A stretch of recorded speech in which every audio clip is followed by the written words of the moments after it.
இந்திய துணை குடியரசுத் தலைவரை தேர்ந்தெடுப்பதற்கான தேர்தல் அறிவிக்கப்பட்டு பாஜக தலைமையிலான தேசிய ஜனநாயக கூட்டணியின் சார்பாக தமிழகத்தைச் சேர்ந்த சி.பி. ராதாகிருஷ்ணன் அவர்களும், இந்தியா கூட்டணியின் சார்பாக தெலுங்கானாவைச் சேர்ந்த சுதர்சன் ரெட்டி அவர்களும் போட்டியிடுகின்றனர். துணை குடியரசுத் தலைவராக இருந்த ஜெகதீப் தங்கர் தனது உடல்நிலையை காரணம் காட்டி 21 ஜூலை 2025 தனது பதவியை ராஜினாமா செய்வதாக அறிவித்திருந்தார். அவரது ராஜினாமா கடிதத்தை குடியரசுத் தலைவர் திரௌபதி முர்முவும் ஏற்றுக்கொண்டார்.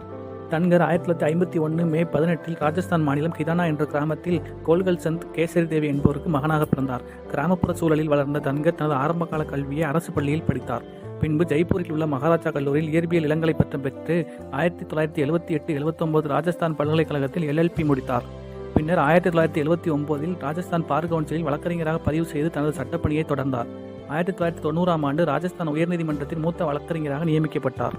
ஜெகதீப் தங்கர் தனது அரசியல் பயணத்தை ஜனதா தளத்தில் தொடங்கி 1989-1991 காலகட்டத்தில் ராஜஸ்தான் மாநிலம் ஜூன்ஜுனு தொகுதியிலிருந்து நாடாளுமன்றத்திற்கு தேர்ந்தெடுக்கப்பட்டுள்ளார்.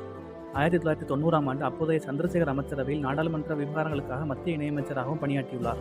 பின்னர் ஜனதா தளத்திலிருந்து விலகி காங்கிரஸில் இணைந்து 1991 அஜ்மீர் தொகுதியில் போட்டியிட்டு தோல்வியடைந்துள்ளார்.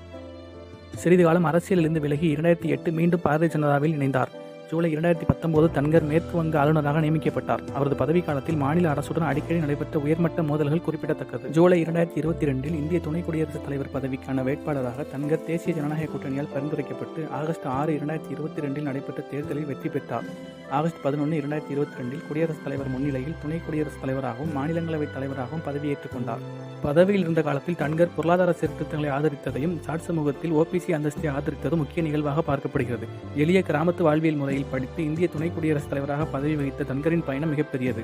அவர் தனது ராஜினாமா கடிதத்தில் குடியரசுத் தலைவர், பிரதமர் மோடி மற்றும் அமைச்சரவைக்கு தனது நன்றியை தெரிவித்துள்ளார்.